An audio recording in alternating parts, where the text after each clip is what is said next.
venceu e chegou aqui.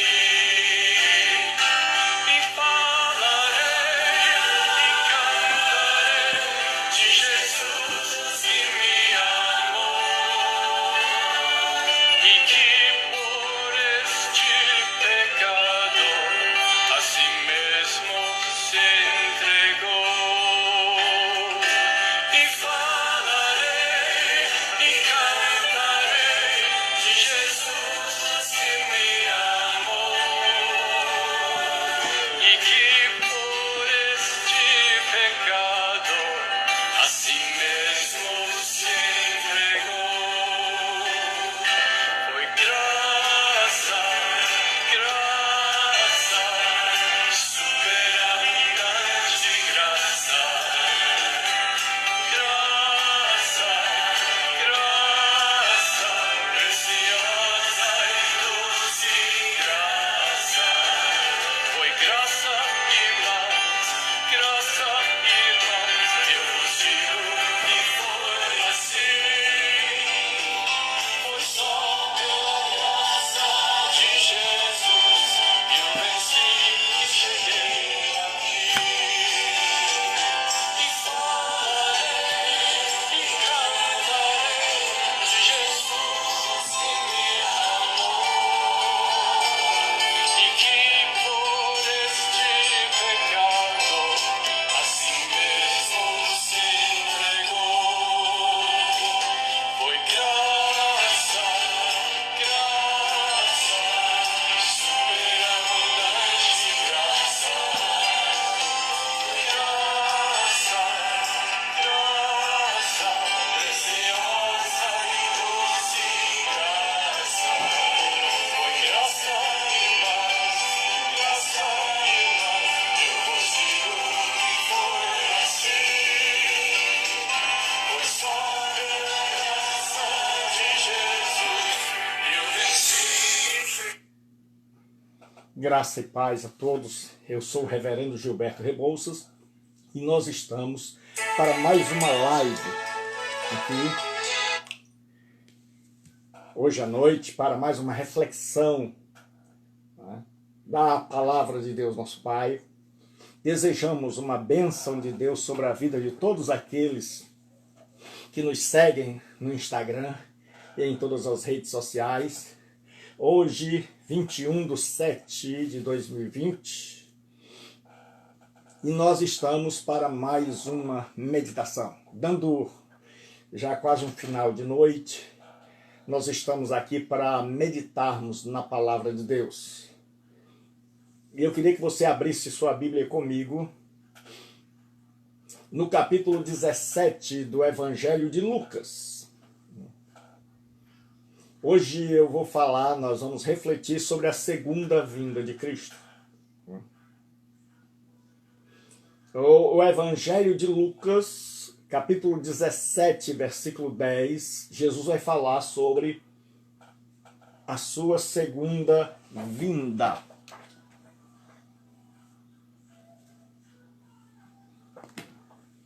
Então nós vamos agora meditar. E interrogado pelos fariseus sobre quando havia de vir o reino de Deus, respondeu-lhe e disse: o reino de Deus não vem com aparência exterior, nem dirão ei-lo aqui ou ei-lo ali, porque o reino de Deus está dentro de vós. E disse aos discípulos: dias virão em que desejareis ver um dos dias do Filho do Homem, e não o vereis. E dir-vos-ão: ei-lo aqui ou ei-lo ali, não vades, nem o sigais. Porque como o relâmpago ilumina desde uma extremidade inferior do céu até a outra extremidade, assim será também a vinda do Filho do Homem. Mas primeiro convém que ele padeça muito e seja rejeitado por esta geração. E como aconteceu nos dias de Noé, assim será também nos dias do Filho do Homem. Comiam, bebiam, casavam-se, davam em casamento até que até o dia em que Noé entrou na arca e veio o dilúvio e consumiu a todos. Como também, da mesma maneira, aconteceu nos dias de Ló: comiam, bebiam, compravam, vendiam, plantavam e edificavam.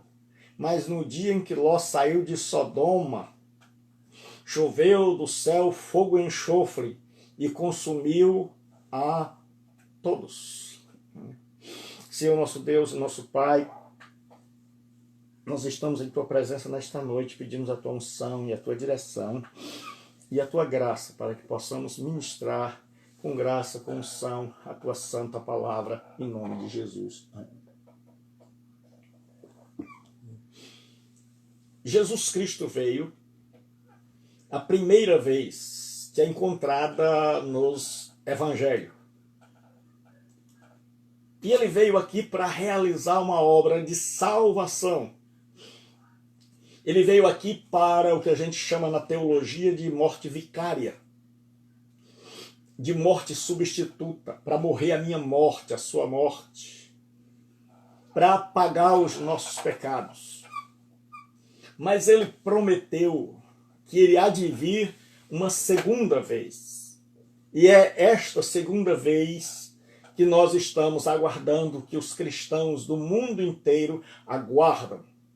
A bendita volta do Senhor Jesus Cristo, porque é uma promessa dele em todo o seu ministério terreno, de que ele iria para o Pai e aguardaria o momento exato de voltar pela segunda vez para aqueles que o aguardam.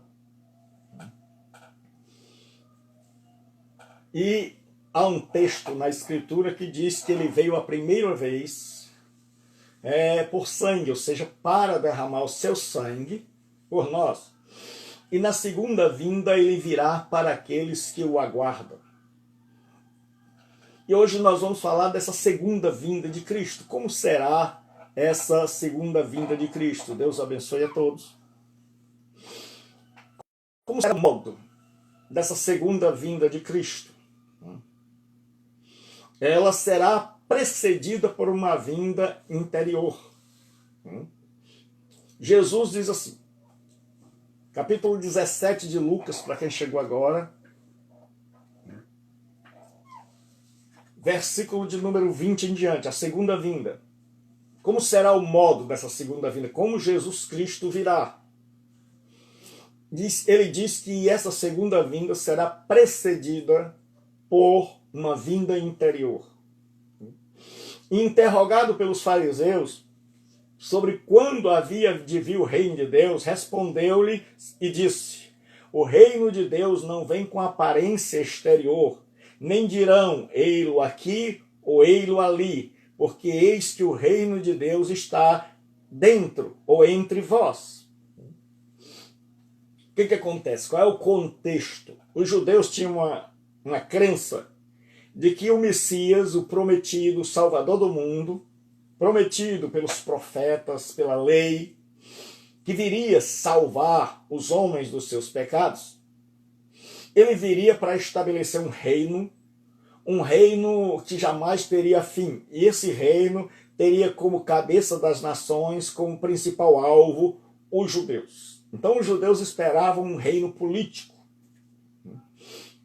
E aí eles interrogaram a Jesus. Jesus está pregando, criando fama, anunciando a vinda do reino. E os judeus imaginavam que reino era esse? E aí Jesus Cristo diz e como é que ele virá? E aí Jesus diz, interrogado pelos fariseus, é o que a Bíblia vai dizer, os fariseus eram a seita mais severa do judaísmo, sobre quando havia de vir o reino de Deus, respondeu-lhes, o reino de Deus não vem com aparência exterior. Jesus disse, vocês estão equivocados, porque o reino que vocês esperam é um reino secular, é um reino político. E o reino que Deus prometeu a vocês no Antigo Testamento não é um reino político, em primeiro lugar. Vocês interpretaram errado, vocês se equivocaram, vocês construíram um reino segundo o querer de vocês e os sonhos de vocês, porque o judeu estava debaixo da bota romana, debaixo do poderio romano, oprimido pelo poderio romano. E aí Jesus diz, o reino de Deus não vem com aparência exterior, o reino de Deus não vem com fama, com riqueza, o reino de Deus, ele não vem com grandes templos, o reino de Deus não vem com nome na mídia, o reino de Deus não vem com uma vida, entre aspas, bem-sucedida, o reino de Deus não vem com um casamento feito que ofere lucros e glórias. Jesus disse que o reino de Deus não vem com essa manifestação exterior, ele não vem para trazer glória para os homens, ele não vem do jeito que as pessoas imaginavam. Ele não é um reino que as pessoas imaginam que seria um reino terreno, um reino de prédios, um reino de muito dinheiro, um reino, como diz a música, de saúde para dar e vender. Não. Jesus disse, nem dirão ei-lo aqui ou ei-lo ali. Jesus disse que não é um reino físico. Jesus diz, porque eis que o reino de Deus está dentro de vós. É uma preposição que tanto pode ser traduzida como o reino de Deus está no meio de vós, ou o reino de Deus está dentro de vós. Então Jesus disse que esse reino, essa vinda dele, começa quando eu e você o recebemos, quando eu e você percebemos que as coisas de Deus em primeira mão não são coisas materiais, não é um reino político, não é uma vinda de um grande conquistador, não é a vinda de uma pessoa que vem para fazer o mundo do jeito que a gente quer. Não é a conclusão de um sonho materialista. Mas Jesus diz, o reino de Deus começa dentro de vocês. O reino de Deus começa quando você me aceita como rei de sua vida, como governante de sua vida, como cabeça da sua vida. Quando você me aceita, ele diz, o reino de Deus está entre vós. Eu estou oportunizando, eu estou dando a vocês a oportunidade de se converterem. Eu sou o rei. Mas quando você olhava para o rei Jesus, ele era um rei diferente, era um rei do bem, um rei do amor, um rei que passeava entre as pessoas, um rei que socorria os aflitos. E Jesus diz, o reino de Deus, em primeiro lugar, ele vem dentro de vós. Porque Deus não faz nada fora da gente sem que antes tenha feito primeiro dentro da gente. Por quê? Porque se Deus fizer algo fora de nós e não nos transformar por dentro, a gente acaba com tudo que ele fez por fora. Você veja tudo que foi criado de bem para a humanidade depreda, destrói. Você constrói uma praça, não dura um ano. Então Deus, sabendo disso, ele começa tudo no interior. E Jesus disse, o reino de Deus está dentro de vós. Aí os fariseus entenderam. Porque eles esperavam um reino onde Jesus viria como um conquistador poderoso para destruir Roma, para tomar o império, para fazer deles pessoas exponentes, pessoas com expressão mundial. E aí Jesus chega e diz, o reino de Deus já começou e vocês não perceberam. Porque o grande problema é a nossa falta de percepção. É que nós somos sem noção das coisas de Deus. É que muitas vezes nós compreendemos quase tudo no mundo, nós temos facilidade para compreender as coisas terrenas, mas nós temos dificuldade para compreender as coisas celestiais. E aí Jesus disse que a sua vinda será uma vinda desejada. E disse aos seus discípulos, aos seus seguidores, dias virão em que desejareis ver um dos dias do Filho do Homem, e não vereis.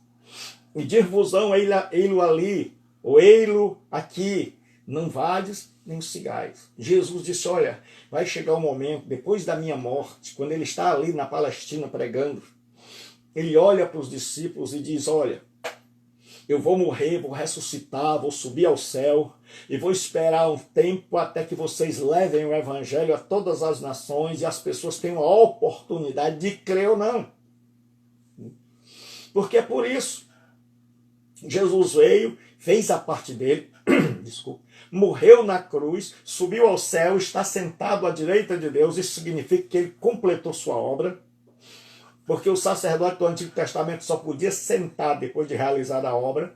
Então, ele já completou sua obra e entregou na mão dos seus servos a pregação do Evangelho. Ele disse pregar o Evangelho começando por Jerusalém até os confins da terra. E Jesus está aguardando que cada homem, cada mulher, tenha a chance de ouvir o seu evangelho e decidir se quer ou não.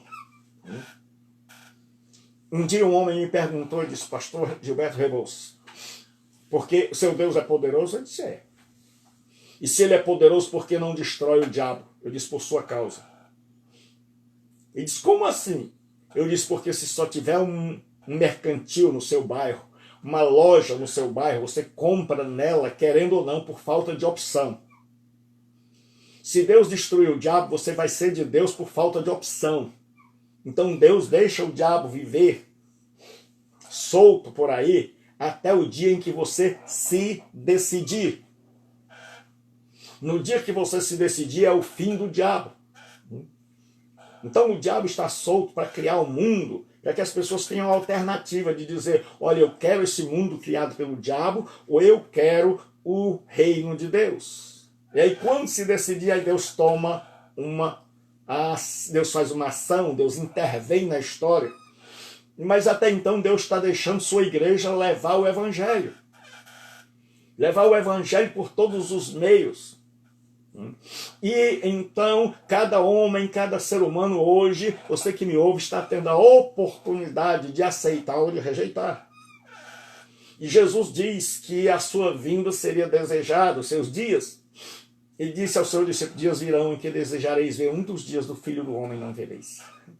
É como se ele estivesse dizendo: aproveitem. Aproveitem, porque eu vou subir e vou demorar muito para voltar. E eu vou esperar até que vocês evangelizem o mundo.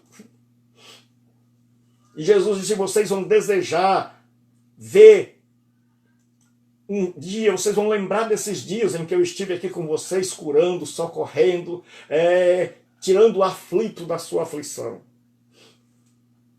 E aí Jesus disse que muita gente vai desejar tanto que vai tentar ser o Cristo. Ele diz: e dir-vos-ão, ei-lo aqui ou ei-lo ali. Jesus disse: não vá, não sigais. Porque as pessoas vão desejar tanto que Jesus esteja na terra para socorrer, que elas vão inventar. E é tanto que nós temos visto tantas pessoas paranoicas, tantas pessoas com transtornos psiquiátricos dizendo que são o Senhor Jesus. E aí Jesus diz que a sua segunda vinda será gloriosa. Ele diz: olha, não acreditem nesses falsos profetas. Por quê? Ele diz: porque como um relâmpago ilumina desde uma extremidade inferior do céu até a outra extremidade, assim será também a vinda do Filho do Homem no seu dia. Ele diz: olha, não acredite quando as pessoas disserem que vem aqui ou ali. Por quê? Porque a Escritura diz, Jesus disse: olha, assim como um relâmpago que ilumina todo o céu, assim será o dia da sua vinda. Agora você imagine no dia que Jesus Cristo vier. Todos o olho verá, diz a Bíblia.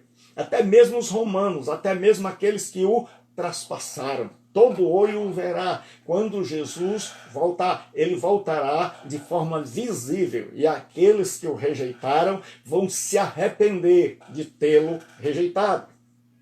Mas aí Jesus fala da sua vinda futura. E ele dá uma parada. E ele fala que essa segunda vinda só se dará depois dele ter vindo e ser rejeitado. Ele está doutrinando seus discípulos. Ele diz: tenham calma para vocês não entenderem errado. Ele diz: antes que eu venha em glória, é necessário que eu seja rejeitado. E aí ele prediz sua paixão e sua rejeição. Ele diz assim: mas primeiro convém que ele padeça muito e seja rejeitado por essa geração. Jesus é alguém que está consciente da realidade, que não foge da realidade. Jesus sabia que ele não ia ser aceito por aquela geração. Assim como ele não tem sido aceito por grande parte desta geração. Jesus sabia que ele iria padecer no meu e no seu lugar. E ele disse: ó, primeiro convém que ele padeça. Antes de eu vir a segunda vez, Jesus está dizendo: é necessário que eu venha essa vez para padecer, para sofrer, para pagar na cruz do Calvário os pecados de vocês, os erros de vocês. Ele diz: antes de eu vir em glória, eu tenho que vir agora em humilhação. Porque Jesus tem dois estados na teologia: o estado de glória e o estado de humilhação. Quando ele veio aqui à terra, veio em seu estado de humilhação. Quando ele regressar, virá em seu estado de exaltação. E ele diz: primeiro convém que ele padeça. E ninguém nunca sofreu como Jesus. Ninguém nunca foi tão humilhado. Ninguém nunca foi tão abandonado como Jesus Cristo. Se você assiste o filme do Mel Gibson, você vai ver o quanto Jesus sofreu para pagar o meu e o seu pecado. E ele diz: e seja rejeitado por essa geração. Jesus disse: eu não vou ser aceitado. Eles vão me rejeitar, eu vou dar todo o amor, mas eles vão desdenhar do meu amor. Eles vão me rejeitar. E é o que está acontecendo. Nós estamos vivendo numa sociedade que ama o luxo, que ama o dinheiro, que ama o poder, que ama a corrupção, que ama o pecado, que ama as drogas, mas que rejeita o Senhor Jesus, que o aceita da boca para fora, mas que não vive segundo os seus ensinos, que quer viver a seu modo, da sua maneira, mas rejeita o grande amor de Jesus Cristo, rejeita a sua obra, rejeita o seu sacrifício. Porque o que acontece é comparado ao seguinte: muita gente diz: ó, pastor, eu amo a Jesus, eu sou dele desde que nasci. E eu vivo para ele. É como uma mãe que se doou, que se matou de trabalhar para dar estudo aos filhos, para dar educação aos filhos.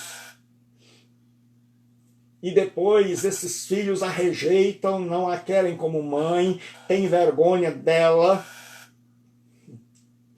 e não creem mais nos ensinos dela, dizem que ela é uma ultrapassada e que vão viver diferente, porque com ela foram infelizes e ela não sabia de nada. Como é que você acha que se sente uma mãe assim?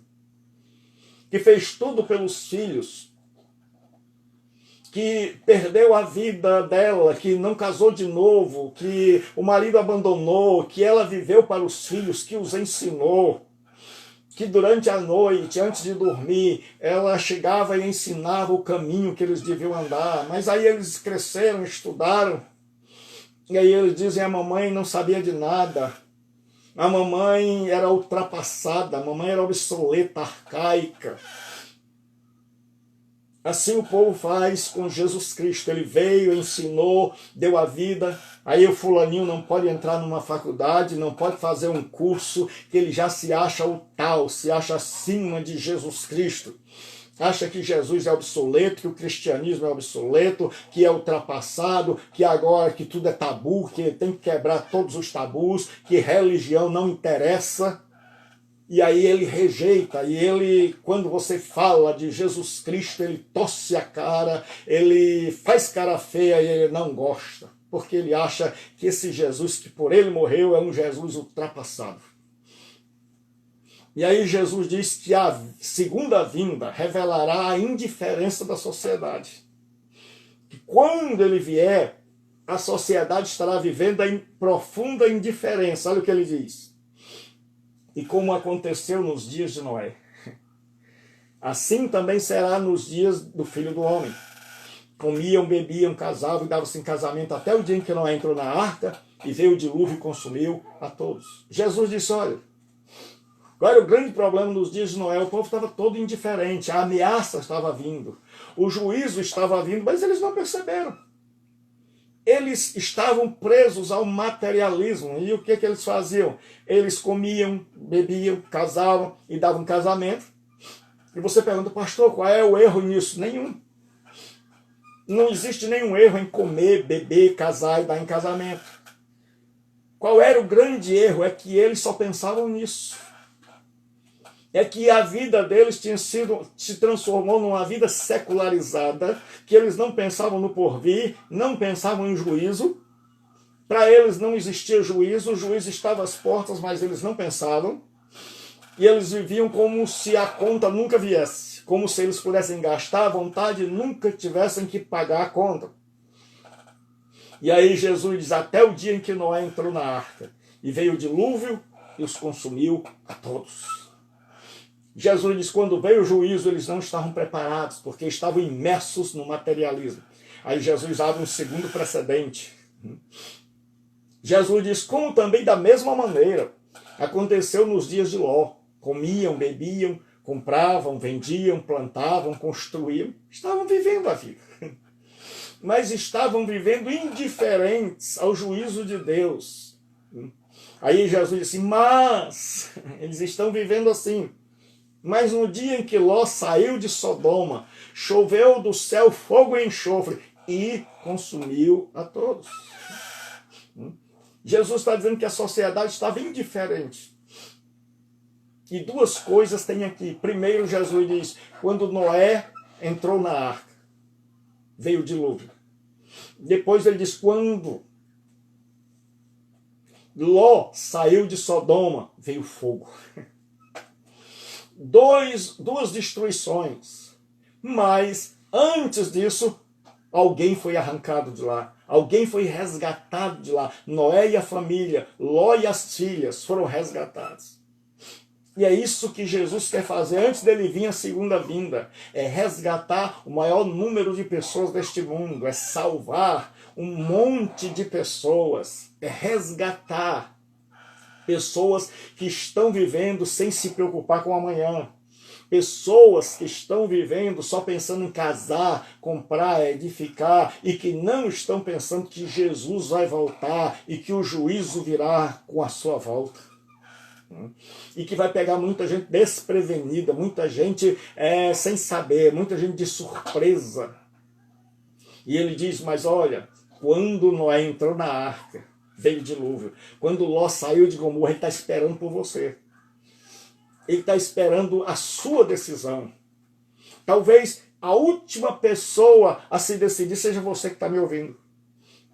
E aí vai ser escrito assim, e quando fulano se decidiu, a trombeta tocou no céu, os anjos apareceram, o céu foi iluminado por uma luz que nunca se viu, e Jesus veio com poder e grande glória para julgar o mundo, e os homens ficaram boquiabertos, porque não estavam esperando.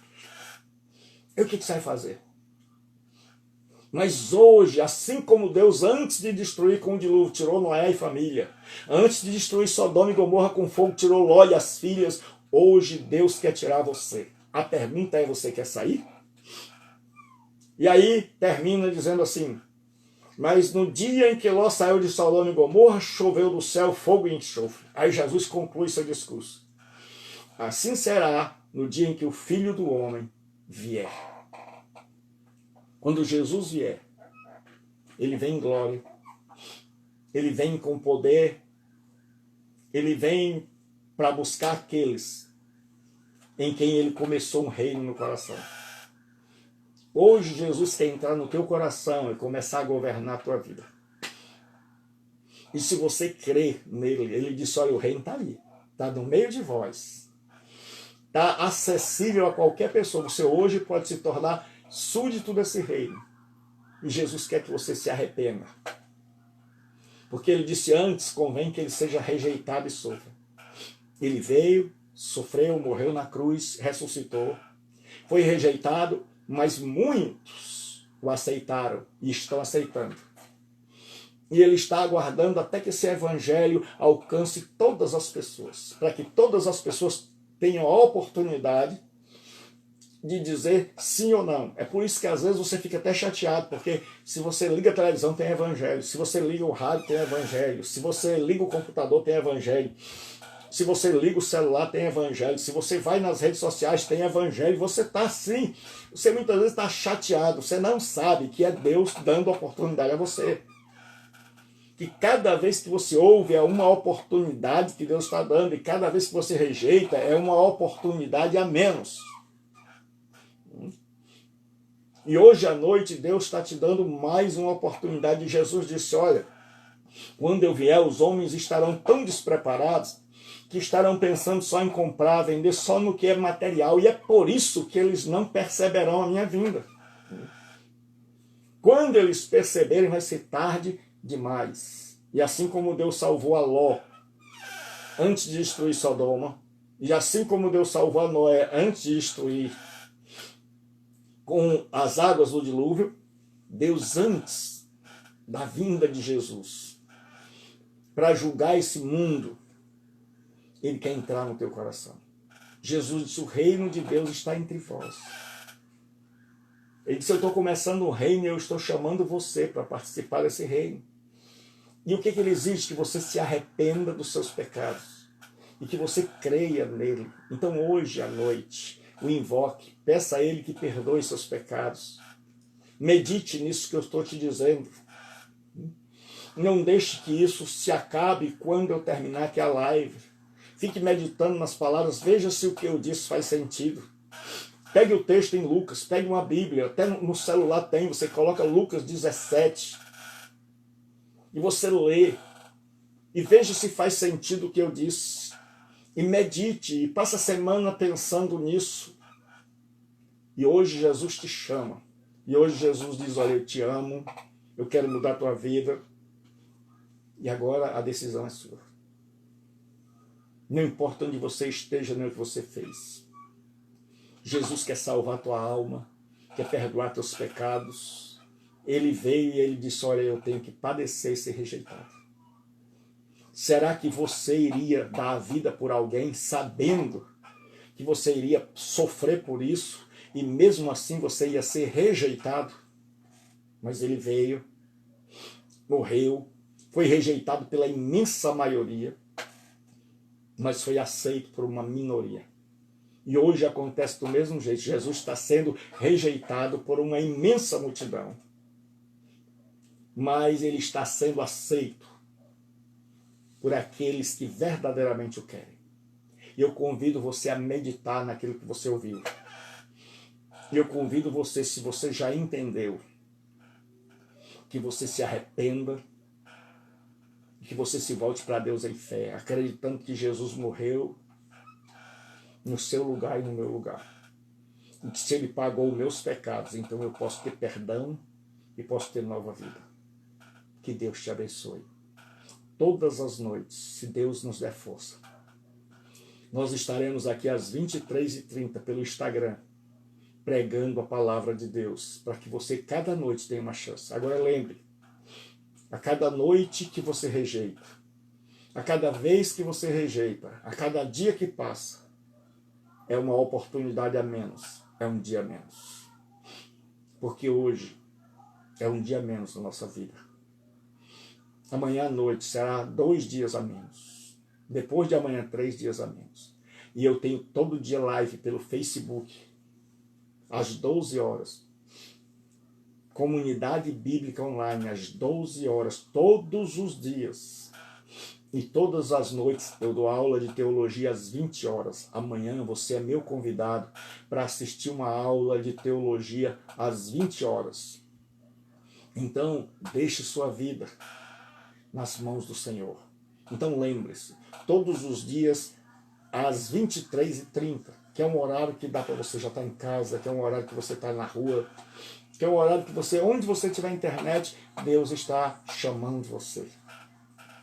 Medite naquilo que você ouviu. pense, diga, eu vou pensar no que esse pregador disse. Porque muita gente torce o rosto e esquece. Mas eu convido você a pensar, a passar uma semana pensando.